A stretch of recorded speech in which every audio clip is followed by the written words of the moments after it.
punished a young driver who left his grandmother dead in the cold. Maxim saw an elderly woman in tattered clothing standing at the side of the road with a basket of apples in her hand as he was operating a bus on the outskirts of Moscow. Since there was no formal halt there, he was initially reluctant to stop. Welcome to USA Stories channel. Do not forget to subscribe and activate the bell button to receive all new updates. Now let's go to the story.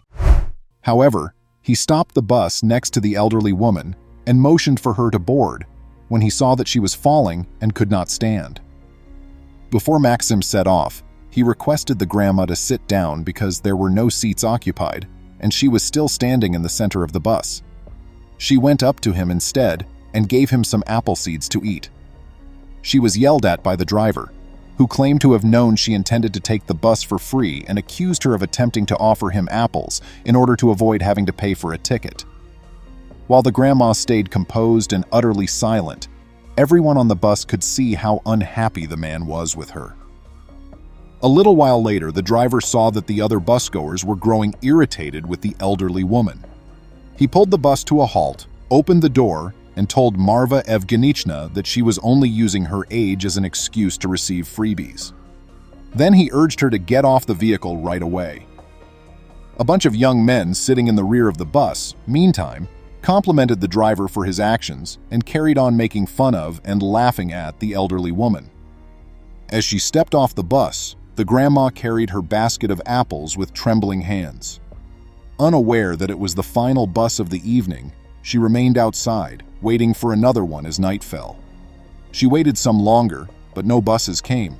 She tried, but was unsuccessful, to wave down passing automobiles while standing at the side of the road. Her agony was exacerbated by the gloomy night and the heavy snowfall. The elderly woman periodically paused to relax as she strolled down the roadside. She continued to move idly, even though she knew she couldn't walk all the way home. She was wearing a flimsy coat that was not quite warm enough to keep the cold from stinging her. In a modest apartment in the heart of Moscow, grandmother Marva Evgenichna lives by herself. She frequently visits the home in the hamlet where she was raised, which is roughly 40 kilometers outside Moscow, when fall approaches. She spends most of her time in the cozy wooden cottage, away from the bustle of the city, where she also waters the flowers they cultivate and tends to the fruit trees. Nowadays, all of her children have their own families and hardly ever see her. Despite being over 75, she is finding it more and more difficult to care for herself. Feeling exhausted and frustrated with his job's modest pay, Maxim went home upset.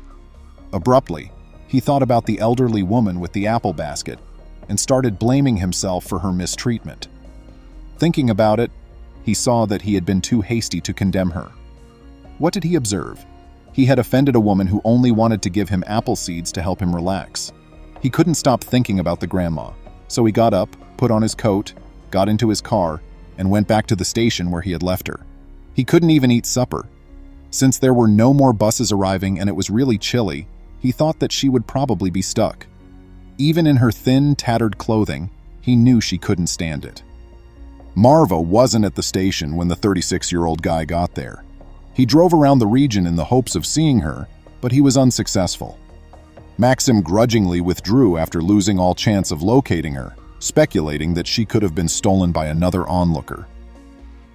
Maxim declined to report to work the next day. He was extremely troubled and unhappy with what he had done.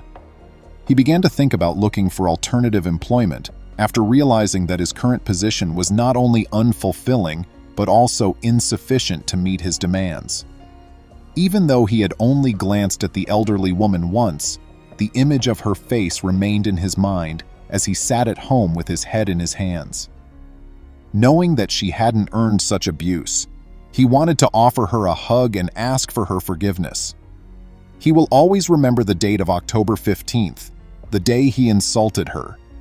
No matter how uncomfortable he felt, he made the decision that day to never do it again with an old person.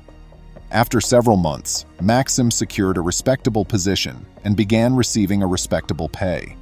He was able to purchase a decent apartment and move in with his family after saving money. The man had previously traveled from apartment to apartment, always looking for the lowest rent. so he was thrilled to have his own residence.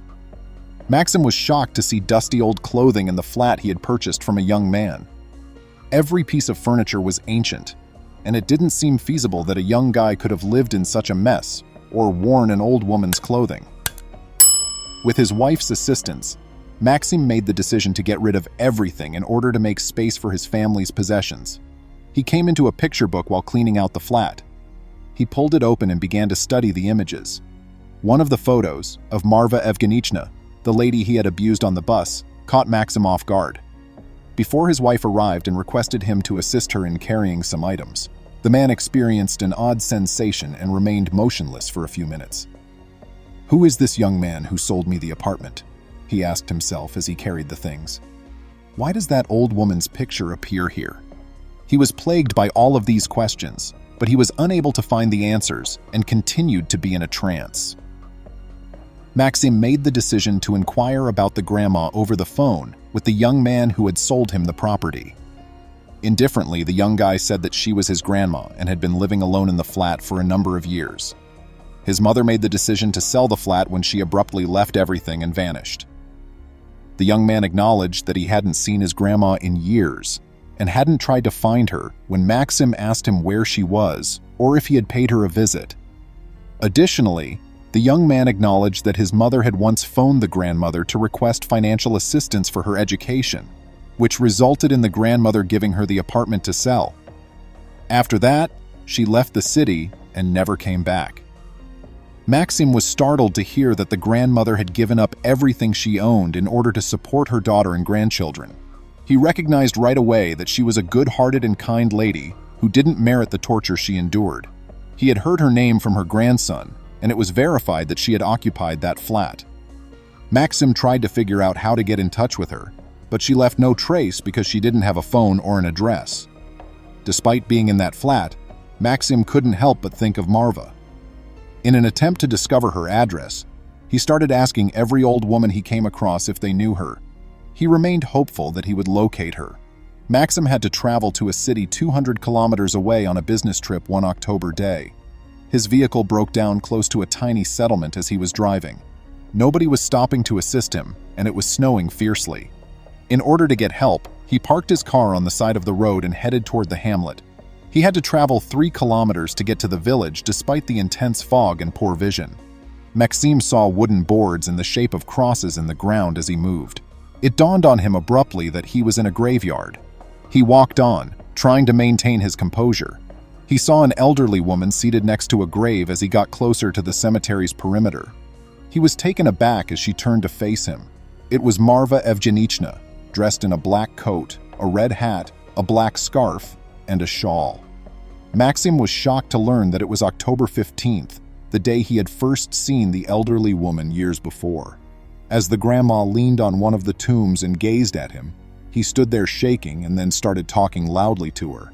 "I apologize for what I did to you that day, Marva Evgenichna. I was in a foul mood since I was exhausted and lacked the funds to buy meals for my kids. That day, I searched for you but was unable to locate you. I've been hunting for you all these years." He closed his eyes and whispered, "I sincerely apologize." Marva Evgenichna was gone when he opened his eyes. He walked around the cemetery in a daze, shouting her name loudly, but she was not there. He pictured her as a mother who had died when he was a boy, and he wanted to grasp her hand and carry her home with him so she could live with him. However, she was no longer there. Vasily Ivanovich was the man Maxim encountered as he proceeded toward the settlement. He had just seen Marva Evgenichna at the graveyard, so he questioned him about her. "She died more than a year ago," Vasily informed him. He said Maxim, the grandmother, had moved to the area years before, lived in a little wooden cottage, and had become quite ill. The locals cared for her till she died, but none of her family paid her any visits. Hearing this, Maxim was so distraught that he collapsed to his knees and began to cry. After helping him stand up and escorting him to his house, Vasily phoned a village mechanic to fix his vehicle. Maxim was very grateful to Vasily for his assistance. Maxim immediately started providing food, money, and assistance with carrying items to any old folks he spotted on the street. He vowed never to treat them badly ever again. His life was drastically altered by the lesson he learned from the tragedy with Marva Evgenichna. Since older individuals sometimes wind up alone after making sacrifices for their family, he urged everyone to treat them with care. I appreciate you viewing. We'll be back soon with more stories. Please remember to subscribe to our channel, give us a thumbs up, and turn on the notification bell so you won't miss any of our videos. If you enjoyed the tale, the next video that plays on your screen will probably move you too.